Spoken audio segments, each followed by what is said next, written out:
Dans le silence d'une guerre presque silencieuse, Giulia Chiopris, une pédiatre de 34 ans originaire d'Udine et exerçant à Parme, décrit le Soudan comme un lieu où la faim se lit sur les visages frêles des enfants et dans la démarche chancelante des mères dénutries.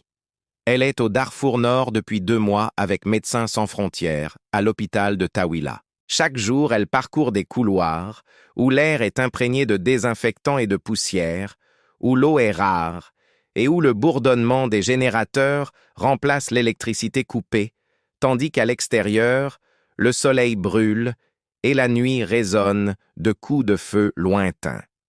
La guerre civile qui a éclaté en avril 2023 a divisé le pays entre l'armée régulière et les forces de soutien rapide. Ces derniers jours, le contrôle d'El Fasher, la capitale du Darfour Nord, a changé de main, forçant des masses de civils à fuir vers l'ouest.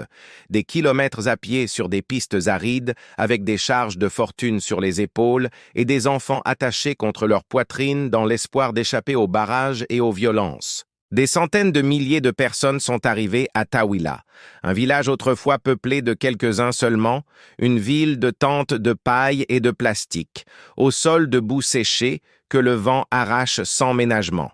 Sans électricité, avec très peu d'eau potable et presque aucune nourriture, Tawila est un véritable havre de paix. Giulia coordonne le service de pédiatrie. Une pièce au ton clair équipée de lits en métal, de pèse-personnes et de rubans de mesure colorés pour mesurer les petits bras. Chaque matin, l'accueil est un flot incessant de petits corps maigres, de ventres gonflés, d'yeux brillants et vides, de fièvres tenaces et d'infections qui récidivent dès qu'elles semblent apaisées. Nombre d'enfants de moins de 5 ans arrivent après des jours sans manger.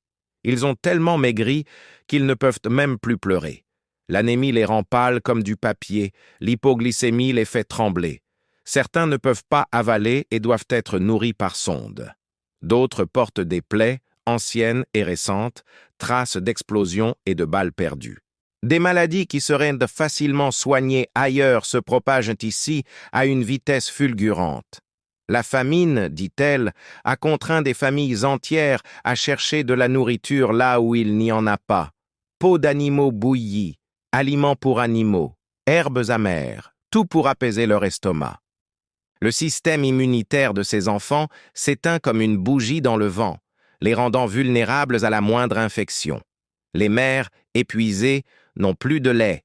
Elles aussi ne mangent qu'une fois par jour, quand tout va bien, souvent rien, et puis arrivent les nouveau-nés, la bouche affamée d'une nourriture qui n'existe pas. Le lait en poudre est un mirage. L'eau potable aussi. Il n'y a pas de biberon, et s'il y en a, ils sont impossibles à stériliser. Chaque geste est une tentative de compromis entre le nécessaire et l'impossible.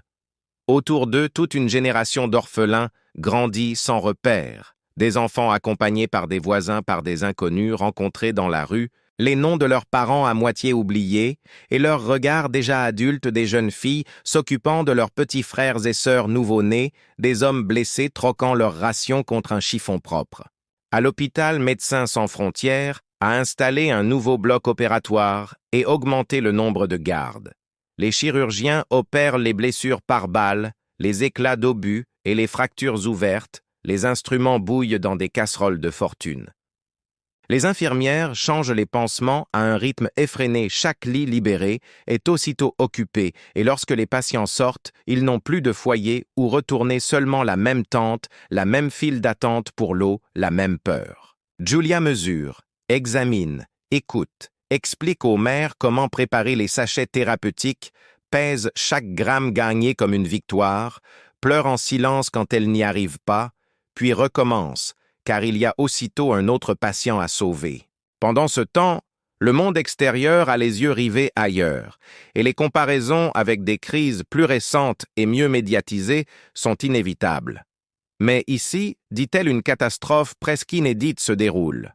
Manque de médicaments, de personnel d'eau potable, d'abris contre le froid, la nuit de bâche pour se protéger du soleil, d'aliments riches en protéines pour les plus vulnérables, de moyens de transport vers les villages isolés, de carburant pour les générateurs et les ambulances. Tout est en liste d'attente. L'histoire de Giulia commence à l'université d'Udine. se poursuit avec sa spécialisation en pédiatrie à Parme et s'entremêle avec des missions humanitaires au Yémen, en République centrafricaine et au Soudan. Des expériences qui ont forgé sa conscience. Face à l'indifférence et au racisme qu'elle rencontre parfois à son retour, la seule réponse possible est de mettre ses compétences et son temps au service de ceux qui n'ont rien. C'est pourquoi son appel est simple et direct, presque quotidien.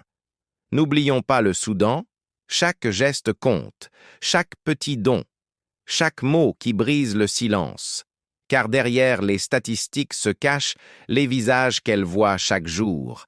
Des enfants qui se battent comme des guerriers silencieux pour une vie qui devrait être une évidence, mais qui, ici, n'est qu'une étape à franchir.